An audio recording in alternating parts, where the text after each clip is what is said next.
arrancamos, o mejor dicho, seguimos con la unidad 2. Ayer habíamos llegado a ver hasta la forma celular, habíamos visto el tamaño de las células y habíamos visto las formas de las células.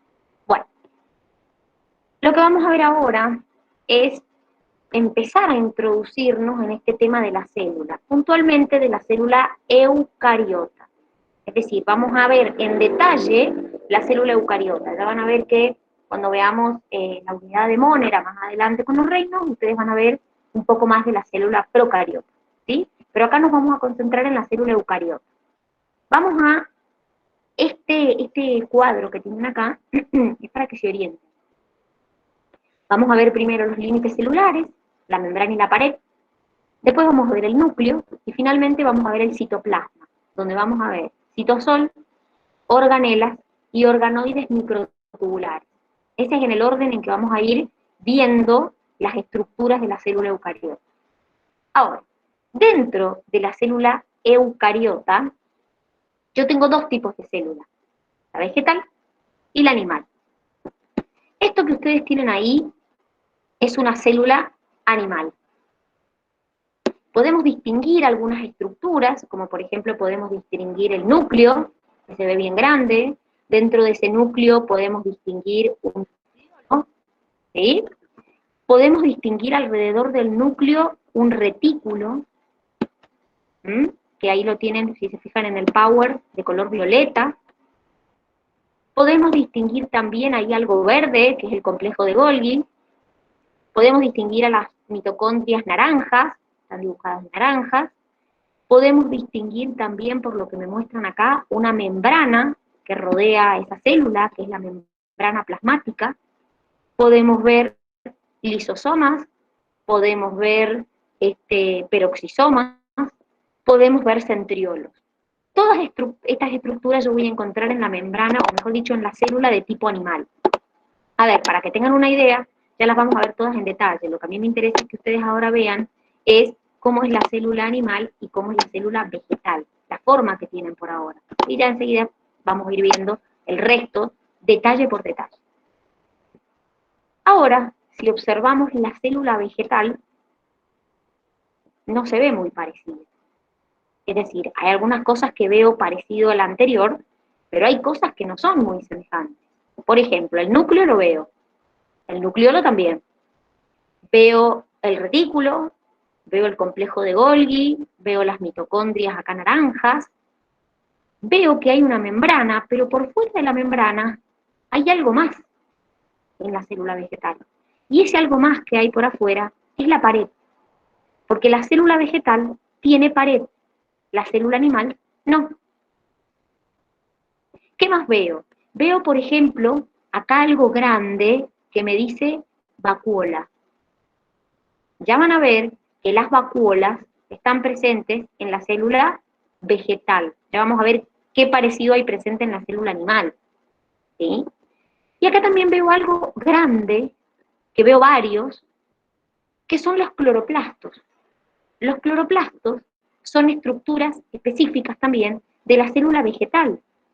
En la célula animal no están. Y además, si ustedes se fijan en detalle esta imagen, por ahí en su cuadernillo está en blanco y negro, pero acá está en colores, veo algo que me dice plasmodesmos y me marca como unos agujeritos en la imagen. Bueno, esos plasmodesmos son propios de la célula vegetal. Son puntualmente canales de unión con los cuales la célula se comunica con la célula vecina. Es como un canal donde una célula vegetal se comunica con otra célula vegetal. Y como les dije, el plasmodesmo está únicamente en la célula vegetal, en la animal no está.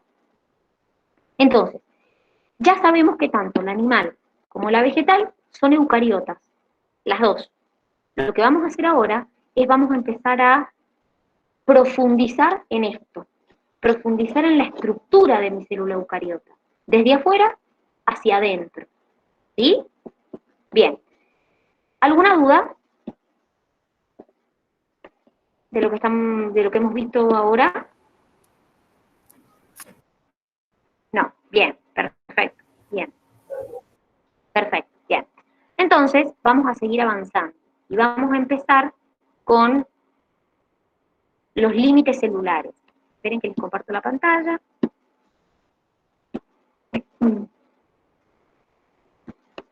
Bien, ahí está. Avísenme por favor cuando ya estén viendo el Power. Ahí lo estamos viendo. Perfecto, muchas gracias. Bien, fíjense, empezamos entonces con los límites celulares de la célula. Vamos a empezar de afuera hacia adentro. Acá está, para que se vayan guiando, fíjense, empezamos con los límites celulares. Vamos a ver primero la membrana y después la pared. Lo primero que vamos a ver, como les dije, es la membrana celular, que es esto que tienen acá. Esta imagen ustedes la tienen en blanco y negro y por ahí, por eso no pueden distinguirlo, pero fíjense que acá a color se distinguen distintas estructuras. La membrana celular, muchos de los conceptos que están acá los vimos la unidad pasada. Por ejemplo, la membrana citoplasmática, plasmática o celular, como le quieran llamar, es la membrana que rodea toda la célula. Y es una bicapa fosfolipídica. Quiere decir que tiene dos capas de fosfolípidos. Miren, esto que ustedes ven acá sería la membrana sin nada. Serían las dos capas de fosfolípidos. Si ustedes se acuerdan, en la unidad pasada vimos que los fosfolípidos tenían una cabeza y una cola. Fíjense que ahí está pintado de naranja lo que vendría a ser la cabeza de los fosfolípidos y de amarillo lo que vendría a ser las colas de los fosfolípidos. ¿Sí? Esos eran los que la cabeza se disolvía en agua y la cola no, porque eran de grasa o algo así. Perfecto. La cabeza era hidrofílica y la cola era hidrofóbica. Perfecto. Muy bien, Jero. Perfecto. Exactamente, son esos. Entonces, mi membrana celular son dos capas de eso. Pero fíjense que las colas están ubicadas hacia el medio y las cabezas están ubicadas hacia afuera de la membrana. Entonces, como dijo el Jero recién, las cabezas son hidrofílicas y las colas son hidrofóbicas. La bicapa tiene aproximadamente un espesor de entre 7 a 9 nanómetros. Yo ayer les expliqué que el nanómetro es una unidad de medida. Todavía por ahí en física no lo ven, pero es una unidad muchísimo más chiquita que el centímetro. De hecho es 10 a la menos 9, es decir, no les voy a poner así todos los ceros que hay delante, pero hay 9 veces más chiquita que un metro. No se preocupen por esa unidad, porque igual lo van a ver en física. Ahora estamos en biología. Como les dije yo, la membrana es una bicapa de fosfolípidos. ¿Para qué le sirve la membrana? Bueno, la membrana celular tiene mucha función. Primero, como les dice ahí el Power, me da los límites de la célula, me regula el tránsito de sustancias hacia afuera y hacia adentro, permite el pasaje de algunas sustancias y de otras no. Y por eso decimos que la membrana celular es semipermeable, porque algunas sustancias las deja pasar y otras sustancias no. Y además, esta membrana, además de estar rodeándome mi célula completa, también la voy a encontrar como membrana de algunas organelas, como la membrana interna de algunas organelas. Entonces, como les dije, además de tener fosfolípidos, de tener dos capas de fosfolípidos, la membrana va a tener otras cosas. Miren, tenemos proteínas, que por ejemplo acá tenemos las proteínas están de naranja para que las distingan. Fíjense, tenemos una bien grande que me atraviesa toda la membrana.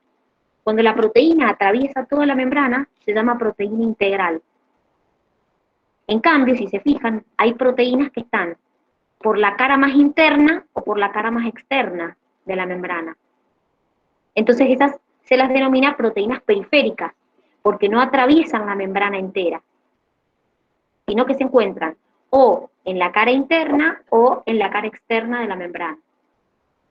¿Y qué más veo acá? Si se fijan, entre las colas de los fosfolípidos hay como manchitas amarillas. Eso que ustedes ven ahí es colesterol. El colesterol, que también lo vimos la unidad pasada, también forma parte de mi membrana celular. ¿Y qué más? Si se fijan en la cara que da hacia afuera de la célula, hacia la parte externa, tengo como cositas verdes dibujadas acá. Esas cositas verdes son glúcidos, o hidratos de carbono, o carbohidratos, como quieran llamarlo. Si se fijan, hay algunos glúcidos que están unidos a las proteínas y hay otros glúcidos que están unidos a los lípidos. Entonces van a estar formando glucoproteínas y glucolípidos.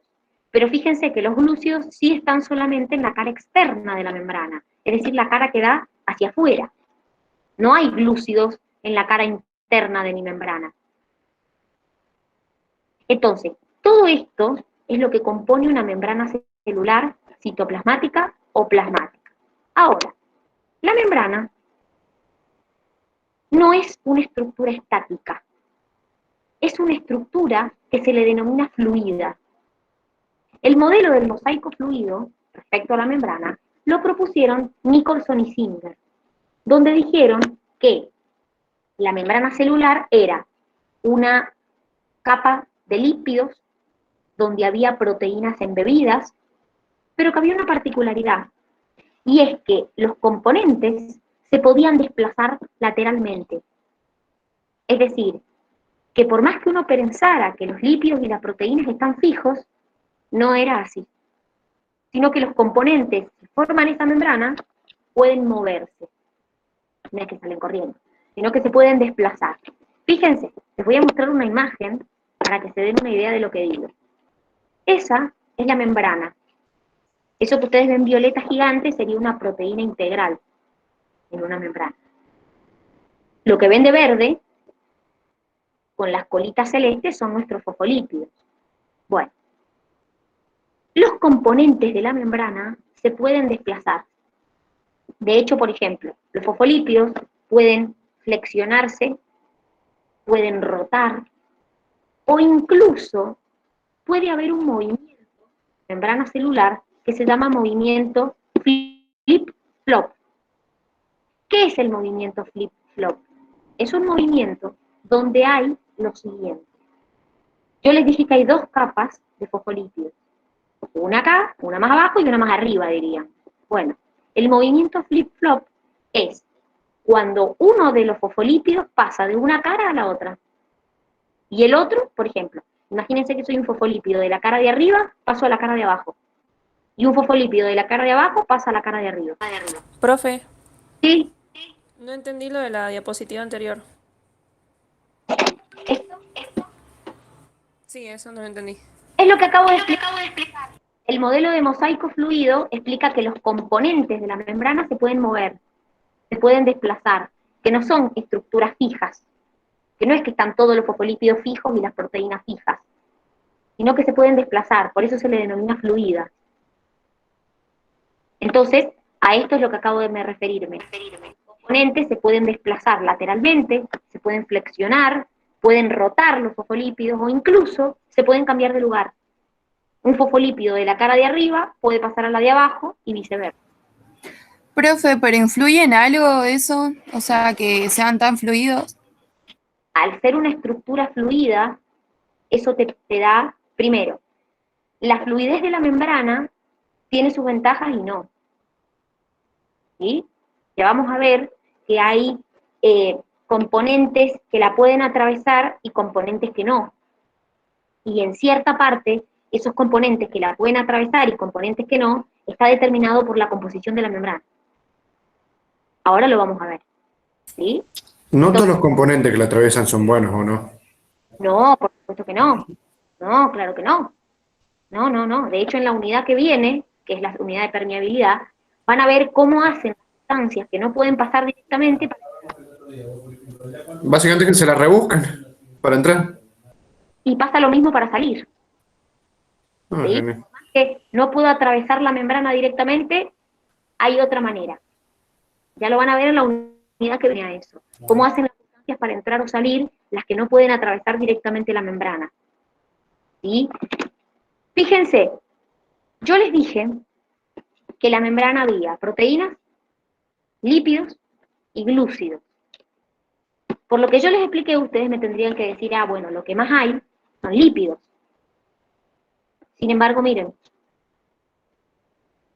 en realidad, si uno compara la cantidad de proteínas que tiene la membrana con la cantidad de lípidos, es mucho mayor la cantidad de proteínas que la cantidad de lípidos.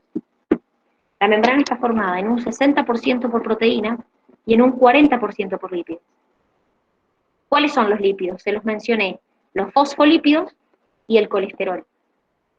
Y las proteínas, ¿cómo podían ser? Las vimos, podían ser las integrales, que me atravesaban la membrana, o podían ser las periféricas que estaban en la cara de adentro o en la cara de afuera. Y los glúcidos eran esas cositas verdes que veíamos que estaban solamente en la cara externa de la membrana y acá es lo que les voy a explicar. Miren, en la cara externa de la membrana encuentro los glúcidos. Como yo les dije, se pueden unir, de hecho lo ven en la imagen, unido a glucoproteínas, o sea, a proteínas, formando glucoproteínas, o lo pueden ver unido a lípidos, formando glucolípidos. Estas glucoproteínas y glucolípidos forman algo en la cara externa que se llama glucocáliz, que es una estructura que a la membrana, a la célula en general, le sirve para adherirse a otra sustancia, a otra superficie, para adherirse a otra célula y para reconocer sustancias. Por ejemplo, reconocer sustancias que quieren entrar. Entonces, repito, las glucoproteínas y los glucolípidos forman una estructura en la cara externa que se llama glucocáliz, que sirve para adhesión, para que mi célula se adhiera a otra o se adhiera a una superficie, y también para el reconocimiento de sustancias. Para eso sirve ese glucocáliz que está en la cara externa y que está formado por glucoproteínas y glucolípidos. Ahora, esperen que les quiero mostrar una cosa. ¿Todas las membranas tienen colesterol? No. Todas tienen proteínas, todos tienen glúcidos, todos tienen fosfolípidos, pero el colesterol no está en todas las membranas celulares. Puntualmente, si hablamos de la célula eucariota, que es lo que estamos viendo, en la membrana de la célula vegetal no hay colesterol. En la membrana de la célula animal sí hay colesterol. Entonces el colesterol, que como yo les dije recién, se encuentra entre las colas de los fosfolípidos, que acá lo veíamos pintaditos de amarillo, está solamente en la célula animal. En la célula vegetal no hay colesterol. Y el colesterol cumple una función muy importante, que es, ahí va lo que digo, regularme la fluidez de mi membrana. ¿Ustedes van a decir aquí? ¿No? Vamos a ver ahora para qué sirve cada componente de la membrana, porque por algo están ahí. No es que están ahí porque tuvieron ganas de estar ahí. ¿Sí? Ya les dije yo los glúcidos, que se unían a glucoproteínas, o mejor dicho, a proteínas y a lípidos, y formaban las glucoproteínas y los glucolípidos que forman el glucocáliz. Y fíjense que ahí lo tienen, que dice que funciona para adhesión y para reconocimiento. Las proteínas pueden servir, y acá está un poco lo que me decías antes, Jero, sirven como canales de transporte de sustancias, sirven como enzimas o como receptores específicos de sustancias. Hay muchas sustancias que como no pueden atravesar la membrana por los fosfolípidos, la atraviesan por las proteínas. La atraviesan por las proteínas integrales. La proteína sirve como un canal y dejan pasar a esas sustancias que no pueden atravesar la membrana directamente por los fosfolípidos.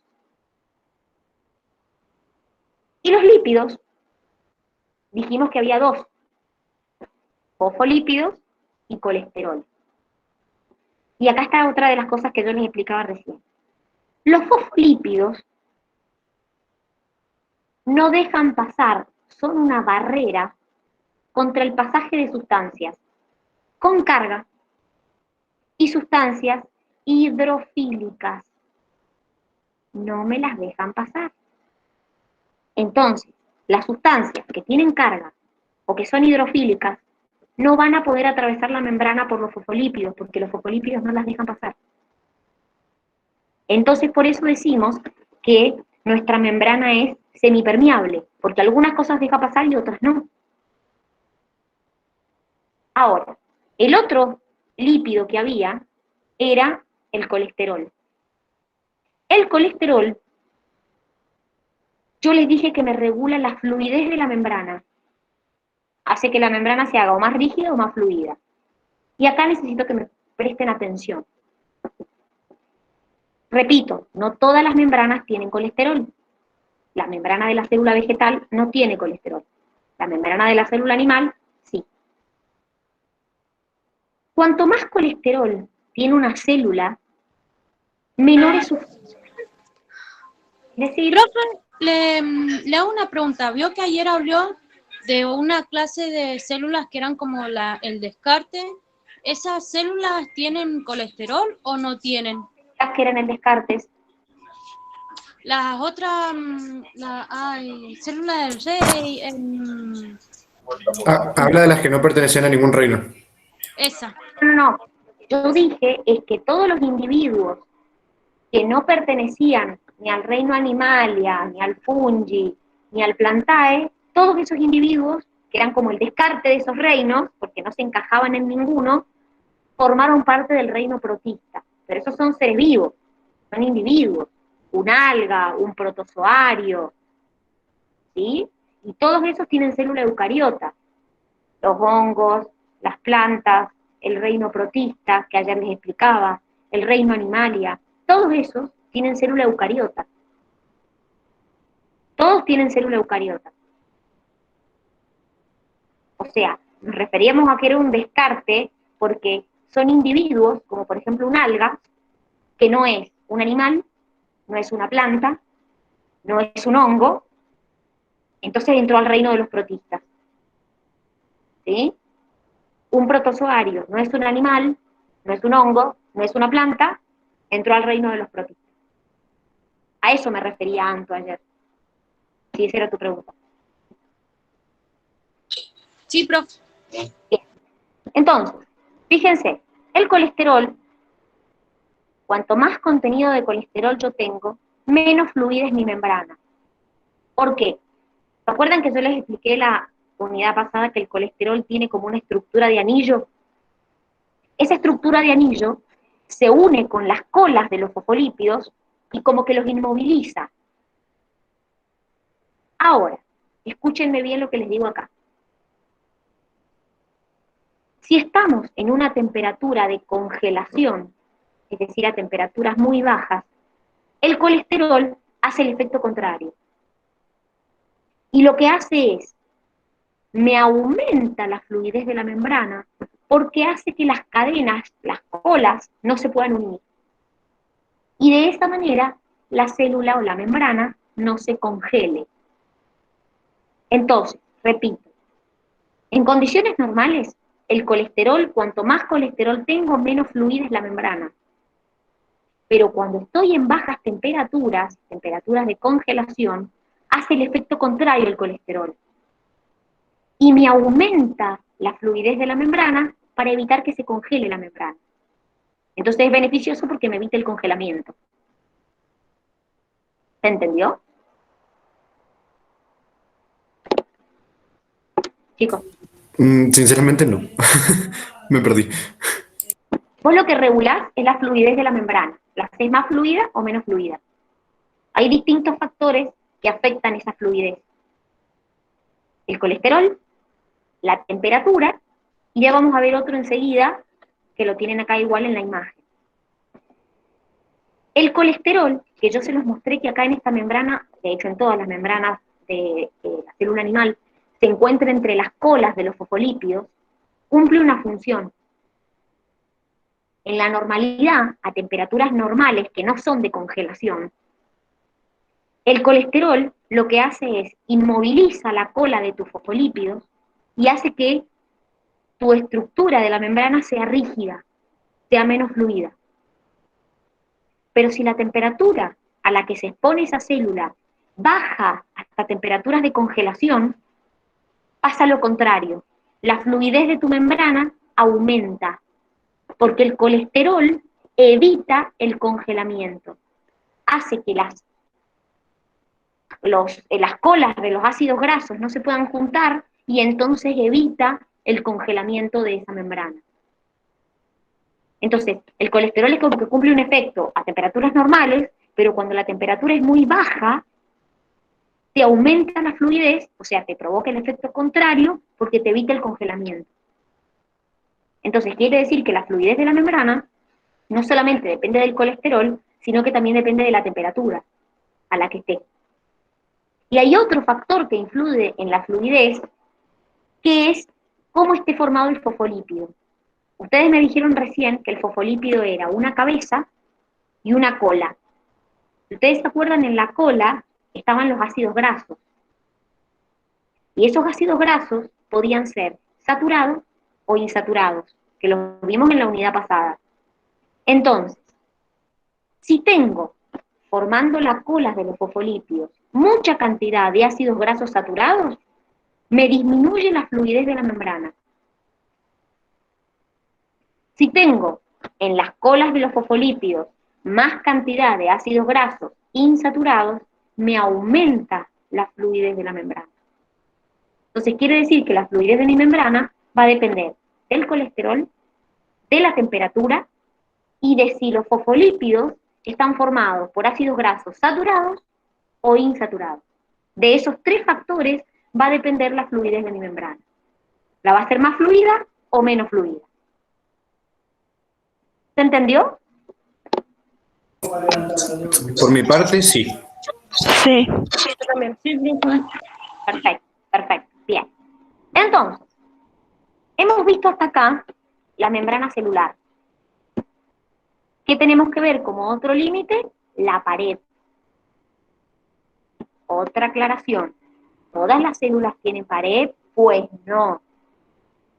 No todas las células tienen pared celular. Miren, acá les hemos puesto qué individuos tienen pared celular. Las plantas, los hongos, las algas y algunos protistas, y otra célula que no es la que estamos viendo ahora, que es la célula procariota. La célula procariota, las células de las bacterias, también tienen pared. Obviamente, chicos, no todas las paredes son iguales. Por ejemplo, la pared de la planta, que es la que vamos a nosotros a profundizar, es de celulosa. La pared de los hongos es de quitina. En las algas y en algunos protistas generalmente también es de celulosa la pared. Entonces, por más que todos tengan pared, su composición es distinta. Pero, por ejemplo, en una célula animal, como la nuestra, no voy a encontrar una pared, porque no tiene pared. ¿Para qué sirve la pared? La pared es una estructura rígida que se encuentra por fuera de la membrana. De hecho, la vieron en la imagen que les mostré antes. La pared está más afuera que la membrana. Esa pared protege mi célula, me contribuye en la forma, lo vimos también, en la forma de la célula, y además me permite la conexión entre las células entre sí, entre las distintas células que están formando, por ejemplo, un tejido. Ahora, ustedes me podrían decir, che, Dani, pero ¿y en los que no tienen pared, como por ejemplo una célula animal, como nosotros, cómo se conectan entonces unas con otras si vos me estás diciendo que me permiten la conexión entre células?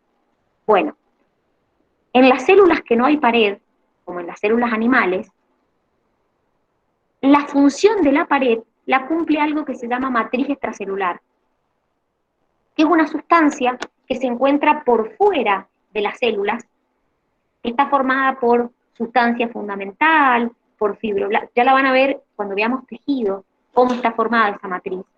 Pero lo que a mí me interesa que entiendan es que la pared celular, en los individuos que está, me permite, más allá de la protección y darme forma, me permite que las células se conecten entre ellas. En las células animales que no hay pared, esa función la cumple la matriz extracelular. No se preocupen por cómo está formada la matriz, porque eso lo vemos en tejido. Falta todavía un montón para poder verlo. ¿Sí? Entonces, recuerden, no todos los organismos tienen pared. Nosotros nos vamos a concentrar en la pared de las plantas, en la pared de las células vegetales. Y acá vamos a ver una imagen. Miren. Tenemos, y necesito que me vayan mirando más que todo a mí, para que yo les vaya explicando cómo es. Las células vegetales, cuando se van a dividir, ¿sí? Imagínense que esta célula se va a dividir en dos.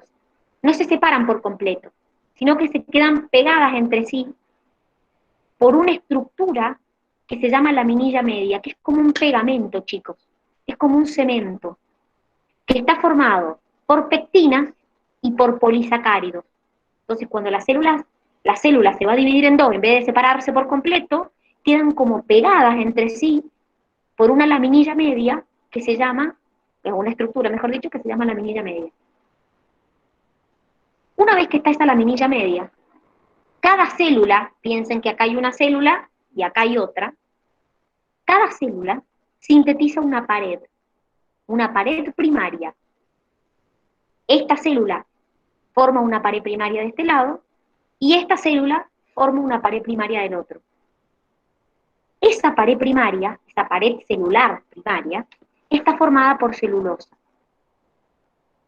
Y esa pared es la que tiene los poros, que lo vieron recién en una imagen, que yo les dije, chicos, esos son plasmodesmos. Esa pared primaria es la que tiene los agujeritos para comunicarse con las otras células. Entonces, repito, tengo la laminilla media que me está uniendo las dos células, de un lado la pared primaria de una célula, del otro lado la pared primaria de la otra célula. Ahora, hay plantas que si ustedes las ven, son como duras. Un árbol, un arbusto, ustedes les ven el tronco, y es duro el tronco. Bueno, esas plantas, como los árboles y los arbustos, sintetizan por fuera de la pared primaria, o sea, yo tenía la laminilla media, pared primaria, por fuera de las paredes primarias, una pared secundaria, que es propia de lo que se llama el crecimiento secundario de las plantas, que es cuando las plantas crecen a lo ancho. ¿Y por qué es dura esa pared? Porque esa pared secundaria, además de tener celulosa, tiene una sustancia que se llama lignina, que la hace dura. Fíjense que yo, qué sé yo, miro, no sé, un ejemplo de planta, miro una petunia y no tiene el tallo duro. Ahora, miro un árbol, miro un arbusto y su tronco es duro. ¿Por qué? Porque esas plantas, además de tener una pared primaria, tienen una pared secundaria. Entonces las hace duras. ¿Sí? Entonces, ¿todas las plantas tienen pared secundaria? No. Solamente aquellas como los árboles y los arbustos. El resto de las plantas tienen solamente pared primaria. ¿Se entiende? Recuerden, siempre la pared está por fuera de la membrana en los individuos donde hay pared. Es la más externa que hay. ¿Se entendió o no? Sí, profe. ¿Alguien no entendió? ¿Alguien no entendió algo?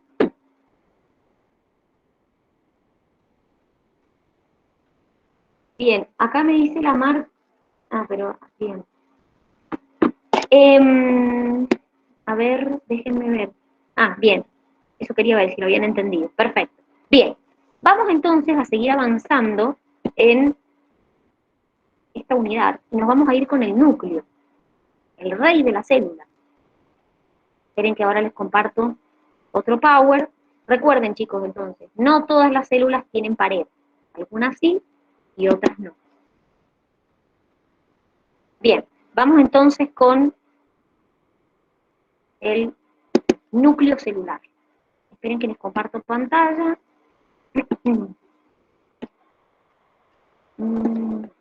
Bien. Avísenme porfis cuando lo vean.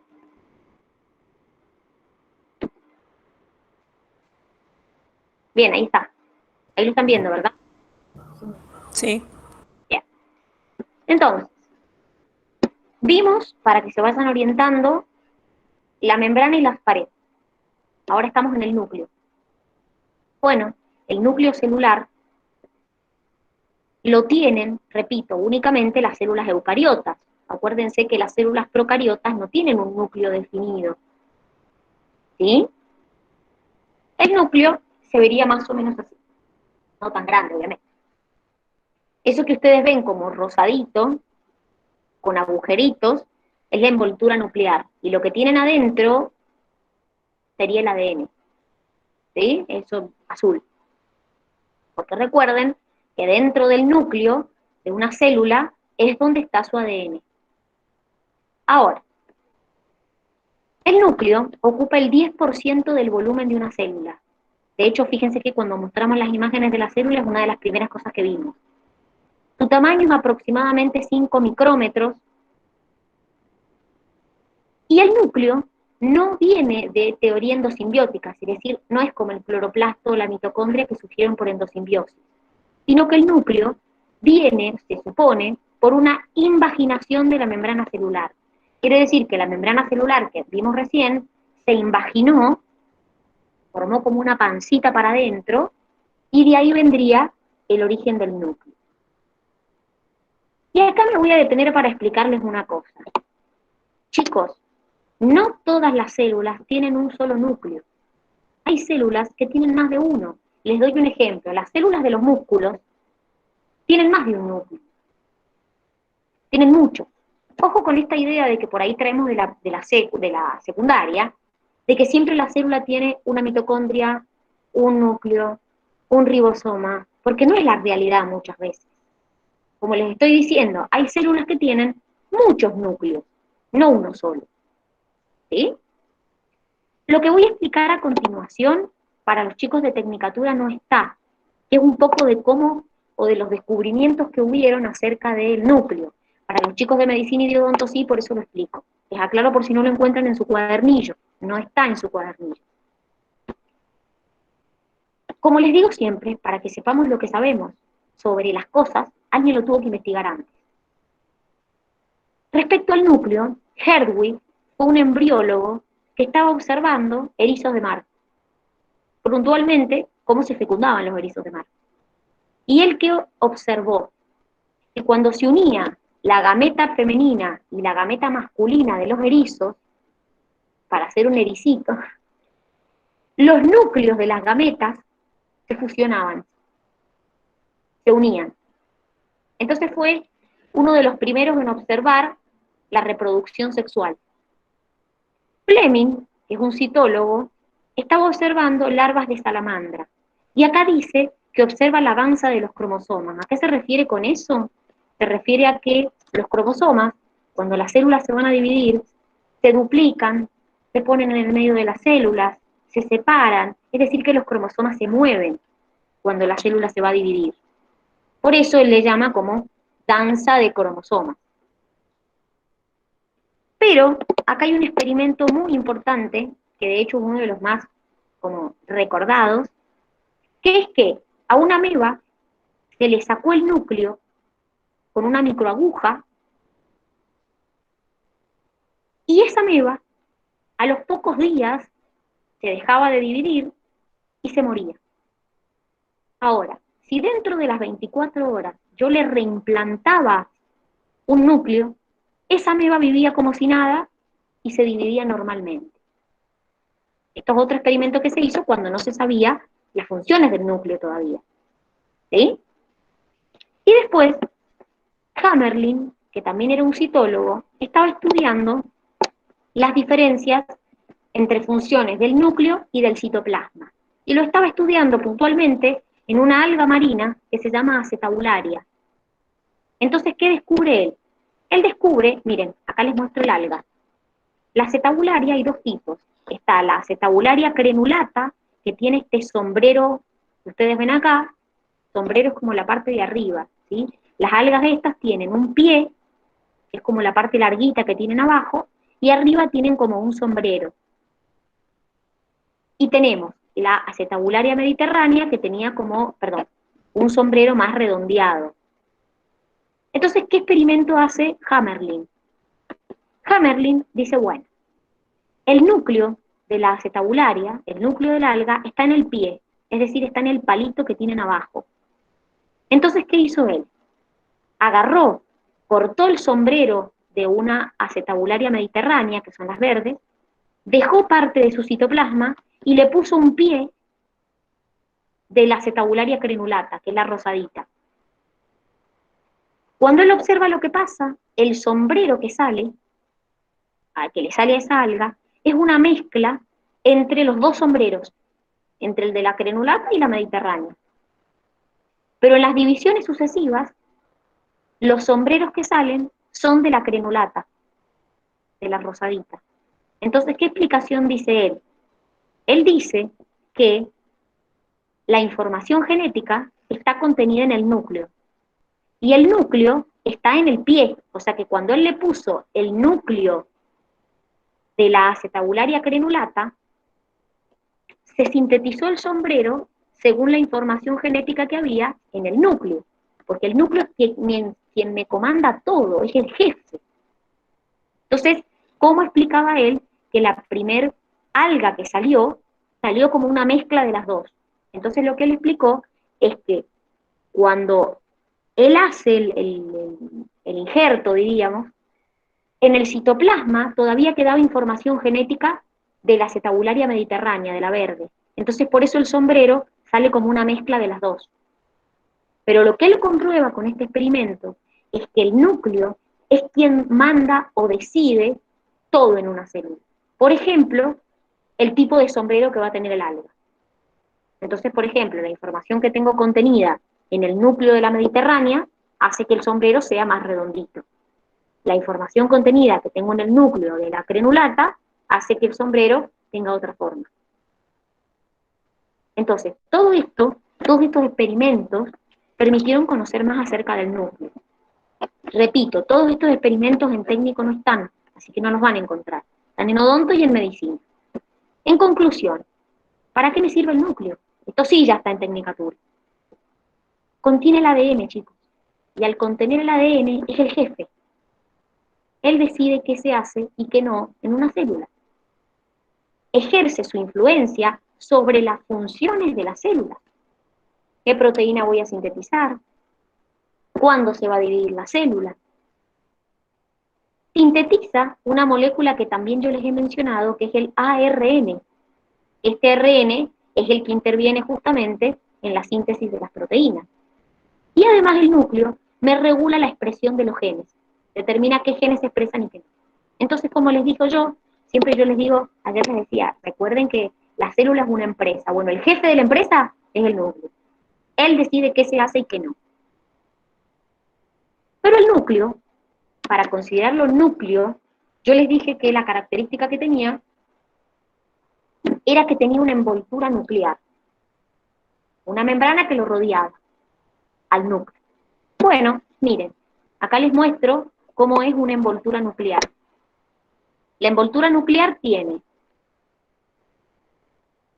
dos bicapas, y acá les voy a mostrar enseguida. Acuérdense, recién vimos en la membrana celular una bicapa. Bueno, la membrana o envoltura nuclear son dos bicapas, con un espacio en el medio, que se llama espacio perinuclear. Pero además esa envoltura del núcleo tiene agujeros, que se llaman poros nucleares. Miren, esto es como un esquema de lo que vendría a ser la envoltura nuclear o membrana nuclear. Tengo una bicapa, que sería la membrana nuclear externa, que mide de 7 a 9 nanómetros, un espacio en el medio, que se llama espacio perinuclear, que mide de 20 a 40, y otra bicapa abajo. O sea que las dos capas de la envoltura nuclear están separadas por un espacio que se llama espacio perinuclear. ¿Qué es lo que ven ahí? Si se fijan, la membrana tiene como un agujero en el medio. Y esa membrana, o envoltura, está interrumpida por poros. Ustedes dicen, es un agujerito. Bueno, miren el agujerito. Nada es tan simple como parece. ¿Sí?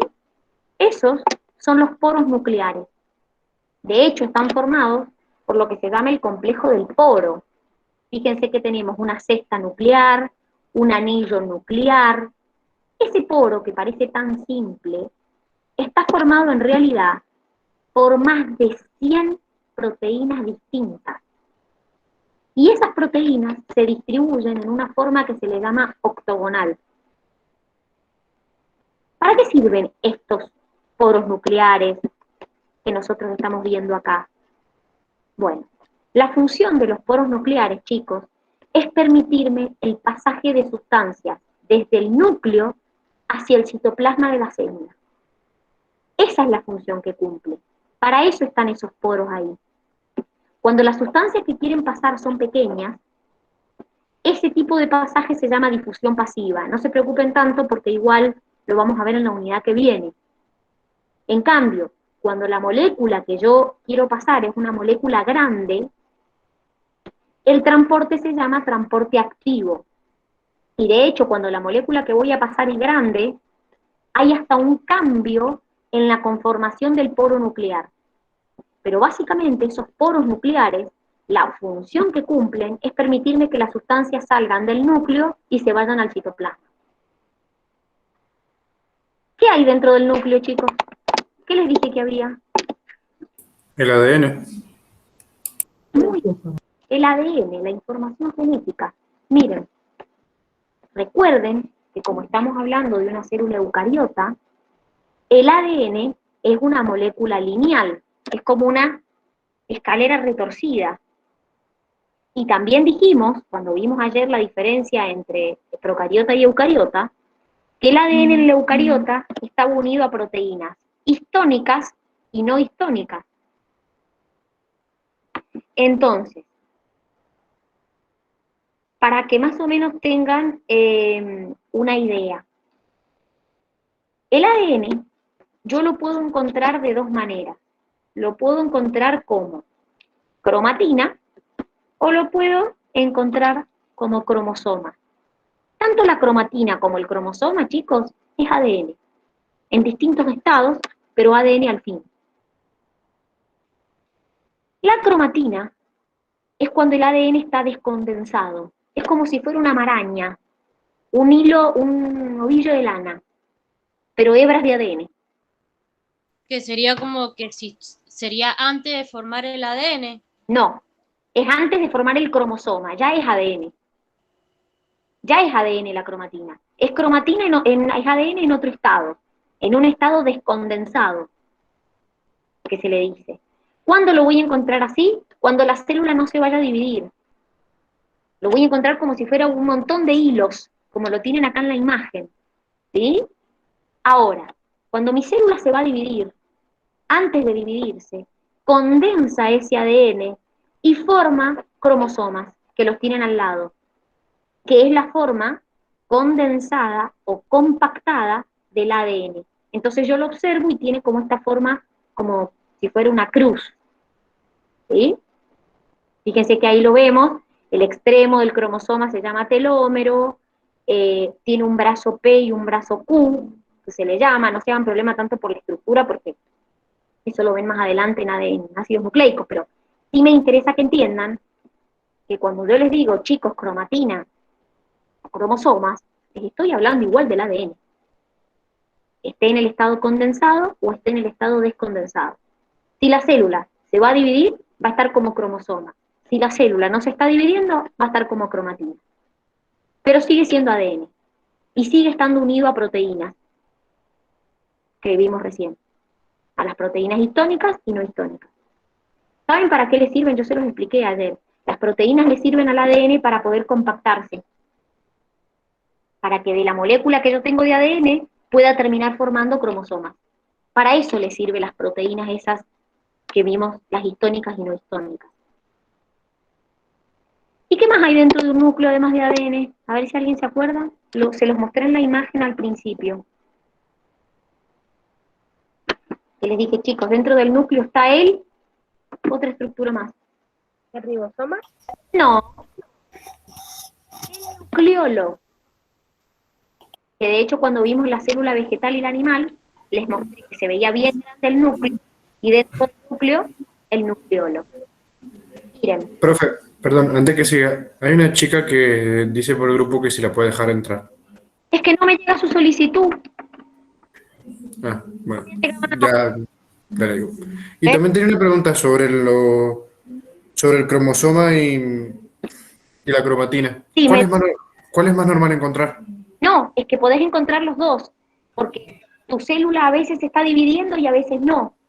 La célula está más tiempo, por ejemplo, te doy una idea, para que entiendas más o menos.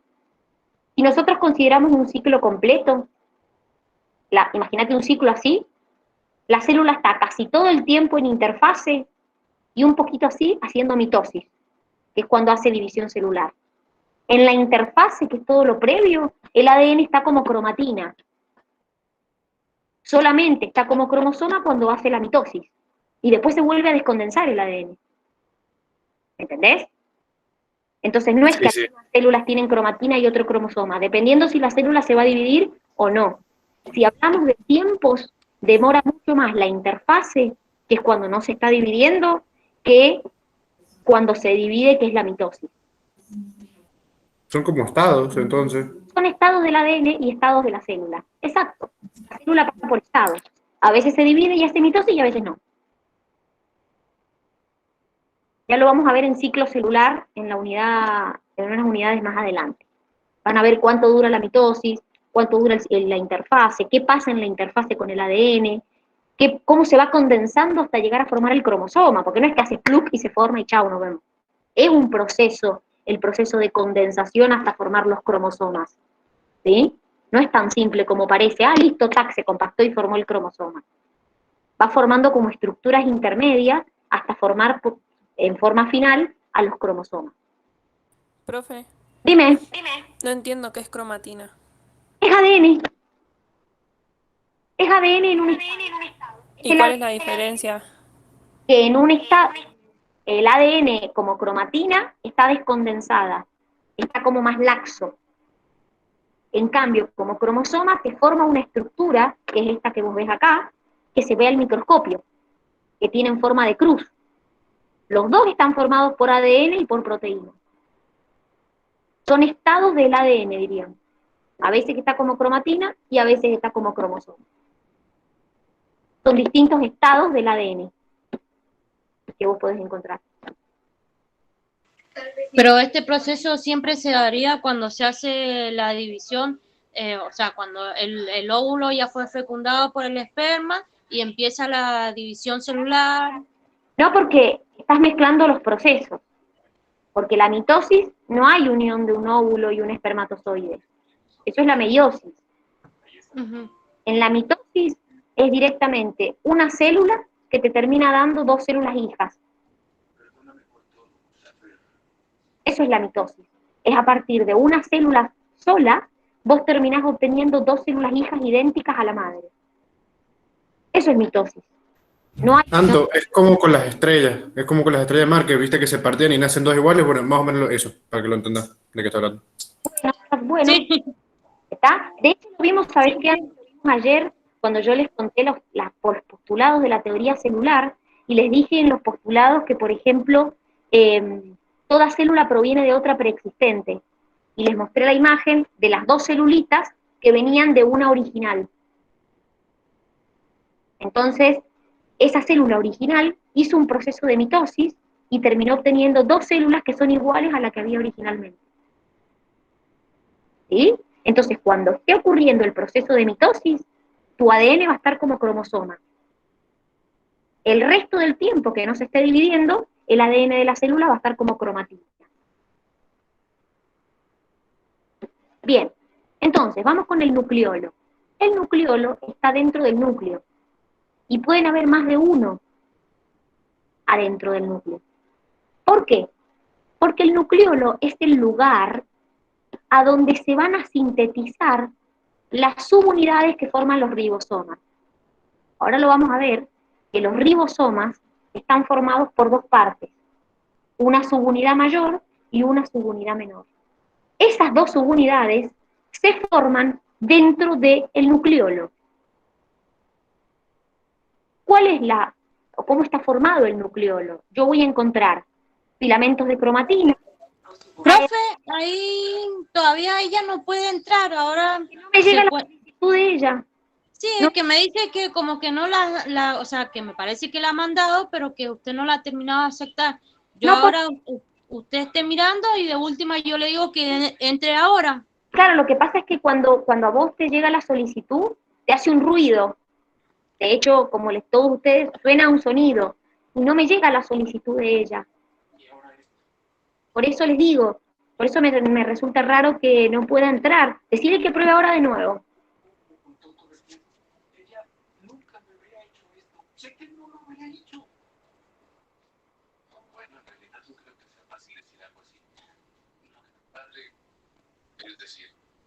¿Me la envió? Parece que en eso está. Porque no me llega nada. Ahí me- está queriendo, ahí va a intentar entrar, ya le avisé. Bueno, porque fíjense que ustedes cuando me mandaron la solicitud, me llegó. Por eso me resulta raro que la de ella no me llegue. Pero Es por ahí que ella me parece que había avisado que iba a entrar un poco más tarde, que tenía el turno con el médico. sí me dijo, pero no, no me llega su solicitud. No me llega la solicitud de ella para entrar. Bueno, miren, para que terminemos la idea, en el nucleolo, que está dentro del núcleo, es donde yo voy a formar, a sintetizar las dos unidades de los ribosomas, la unidad mayor y la unidad menor. Esas subunidades son las que me van a formar los ribosomas, que los vamos a ver enseguida cómo están formados y qué función cumplen. Pero en conclusión, el nucleolo, que está dentro del núcleo, es donde se forman las estructuras, las subunidades que van a formar a los ribosomas. Miren, para que tengan una idea, espérenme un minutito. Para que tengan una idea, esperen, que les quiero compartir una cosa para que vean. Ay, Dios, qué lento que anda mi computadora. Ahí está. Fíjense. Una ventana. Acá. Espérenme. Miren. Ahora les comparto algo. Esto, ¿están viendo? Eso es un ribosoma. Fíjense que el ribosoma tiene una unidad más grande y una subunidad más pequeña. Todo esto es un ribosoma. Bueno, las dos subunidades, la grande y la pequeña, se forman en el nucleolo. Se sintetizan en el nucleolo. Y después salen por los poros nucleares hacia el citoplasma, que es a donde yo encuentro a los ribosomas. ¿Se entiende?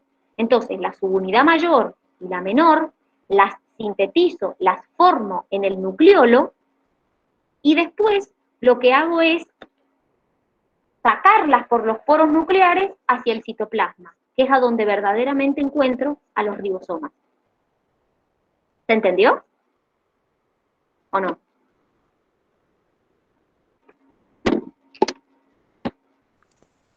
Bien. No. Profe, Dime. ¿los ribosomas tienen que ver con la ribosa? Los ribosomas, no, la ribosa es un azúcar. Los ribosomas son estructuras celulares. A ver, chicos, el nucleolo estaba dentro del núcleo, ¿se acuerdan? Bueno, ¿qué hace ese nucleolo? Sintetiza, forma estas dos subunidades que ustedes ven acá. Las forma adentro del núcleo. Una vez que las formó, esas subunidades son las que salen por los poros nucleares y en el citoplasma me forman los ribosomas. Porque todo esto que ustedes están viendo en imagen es un ribosoma. Entonces, el nucleolo lo que hizo solamente es sintetizar la unidad más grande y más chiquita de mi ribosoma. Entonces, bueno, de esa manera llegan los ribosomas al citoplasma. Pero en realidad, las dos unidades que forman al ribosoma se formaron dentro del nucleolo. O sea, dentro del núcleo puntualmente, porque recuerden que el nucleolo está adentro del núcleo. ¿Se entendió?